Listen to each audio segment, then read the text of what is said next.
Assalamualaikum dan salam sejahtera untuk kita semua. Halo Sobat Geologi, jumpa lagi dengan saya Marlina dalam acara Bincang Santai Fakultas Teknik Geologi Universitas Padjadjaran FTG Mencerdaskan Masyarakat. Senang sekali saya bisa bertemu lagi dengan Sobat Geologi semua, berbagi cerita dan wawasan tentang geologi dari para narasumber kita yang sangat luar biasa.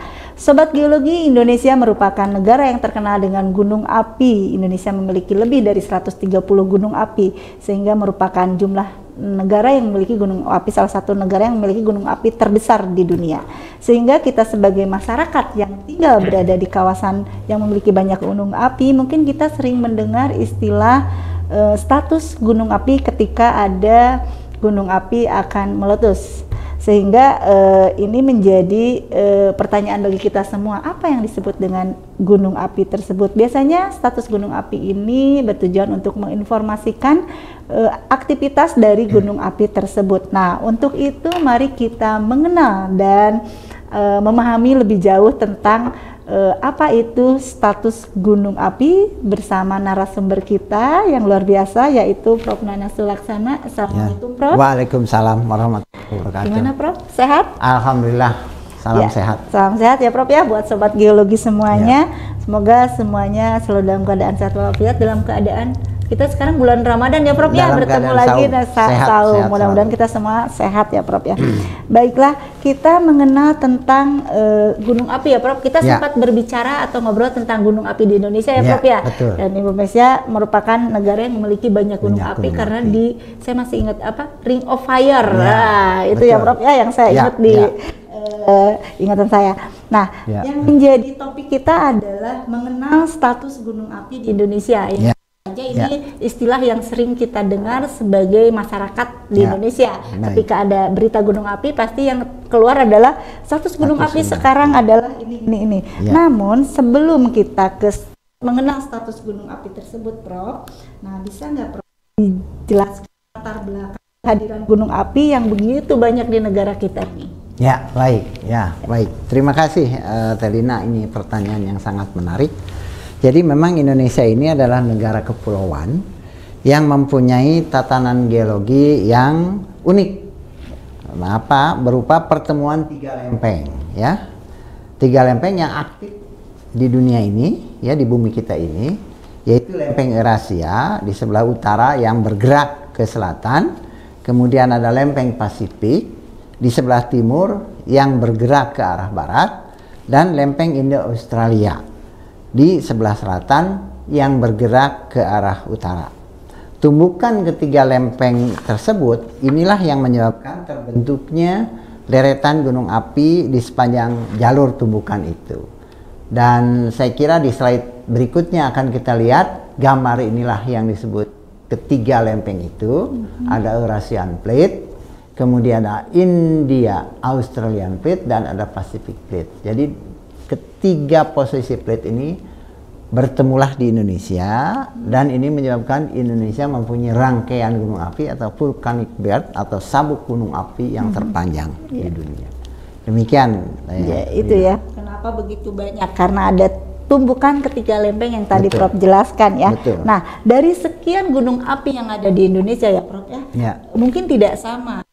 Baik itu besarannya, baik itu potensi meledaknya dan sebagainya. Nah, apakah ini ada tipe-tipe gunung api dari setiap gunung api di Indonesia atau adakah bagaimana cara membagi tipe-tipe tersebut?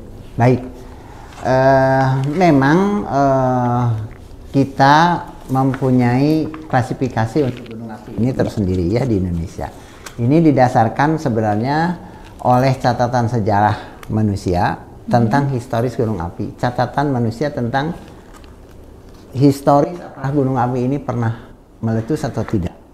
Dan setiap negara saya kira mempunyai perbedaan tersendiri, ya. Jadi Indonesia ini karena ada catatan sejarahnya dari tahun 1600, maka kita membagi gunung api ini berdasarkan catatan yang ada itu. Dari catatan yang ada ini sebenarnya diperuntukkan untuk prioritas pemantauan gunung api, ya, tipe mana yang harus diprioritaskan untuk dipantau. Ada kita bagi menjadi 3. Jadi Indonesia ini mempunyai, tadi dikatakan oleh Teh Lina, mempunyai gunung api 127 gunung api aktif. Ini terdiri dari 76 tipe A, 30 tipe B dan 21 tipe C. Nah, apa itu tipe A, B, dan C ini? Ini yang didasarkan kepada tadi, catatan sejarah. Tipe A ini adalah gunung api yang mengalami letusan sejak tahun 1600. Kemudian tipe B, A ya, Prof, ya? Iya, itu tipe A. Nah, ini titik mangsanya tahun 1600, karena catatan sejarahnya ada di sana. Tipe B itu adalah gunung api yang sesudah tahun 1600 belum mengalami lagi erupsi magmatik, tetapi masih memperlihatkan gejala kegiatan seperti salpatar. Nah, ini tekankan erupsinya erupsi magmatik. Jadi ada magma yang keluar, ya. Yang ketiga adalah tipe C. Tipe C ini adalah gunung api yang erupsinya tidak diketahui dalam sejarah, namun masih terdapat tanda-tanda kegiatan masa lampau berupa apa? Lapangan solpatara dan atau bumarol pada tingkat lemah. Nah, ini jadi itulah barangkali ya ciri-cirinya dari tipe ABC ini. Itu deh. Jadi dilihat dari letusan yang sejak tahun 1600, kemudian betul. setelah 1600 ya Prof ya, dan ada tipe C. Nah, dari tipe-tipe gunung api tersebut ya Prof ya. Nah, kita mulai bergeser nih ke tentang status gunung api itu ya Prof ya. Nah, apakah setiap gunung api yang meletus ya Prof ya, yang erupsi itu tingkat erupsinya berbeda? Dan dampaknya juga mungkin nanti berbeda ya Prof ya. Nah, ini ada penggolongan status gunung api tidak dari setiap erupsi yang terjadi di setiap gunung api tersebut. Baik. Jadi dari tipe A itu tadi yang disebutkan, yang ada pos pengamatan dan diamati secara terus-menerus, itu memang diklasifikasikan ada gunung api yang dalam status normal. Nah, apa itu status normal?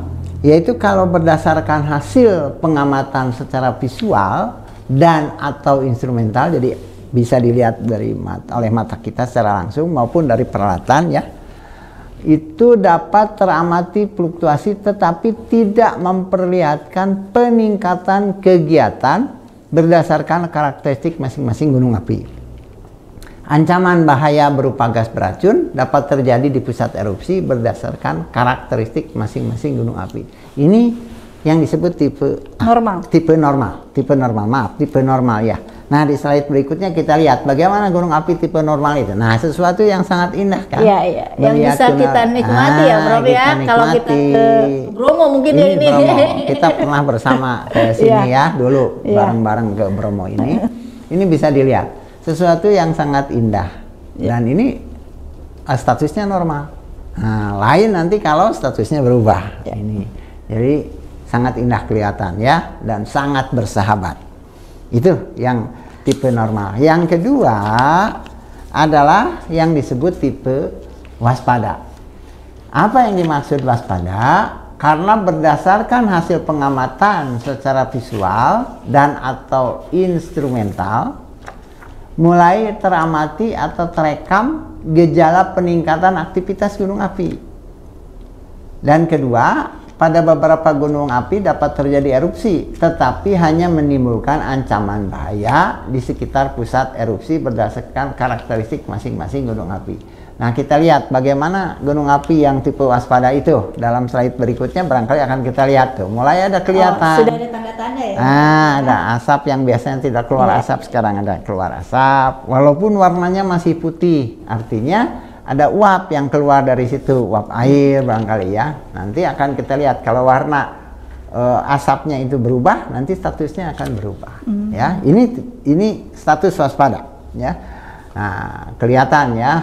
Biasanya kalau untuk status waspada ini masyarakat masih belum belum masih tenang saja, masih ada. Gitu ya, Prof, ya? Nah, berikutnya itu adalah status siaga. Nah, di slide berikutnya kita lihat status siaga. Di sini kenapa disebut gunung api status siaga? Karena berdasarkan hasil pengamatan secara visual dan atau instrumental, teramati peningkatan kegiatan yang semakin nyata atau dapat berupa erupsi yang mengancam daerah terpusat erupsi, tetapi tidak mengancam permukiman di sekitar gunung api berdasarkan karakteristik masing-masing gunung api. Jadi sekitar kawahnya itu mulai ada kegiatan, tetapi ya belum besar lah begitu ya. Ini sudah dikatakan siaga. Nah di slide gambar berikutnya barangkali, nah ini warna asapnya sudah mulai berubah. Abu-abu kehitaman. Artinya apa?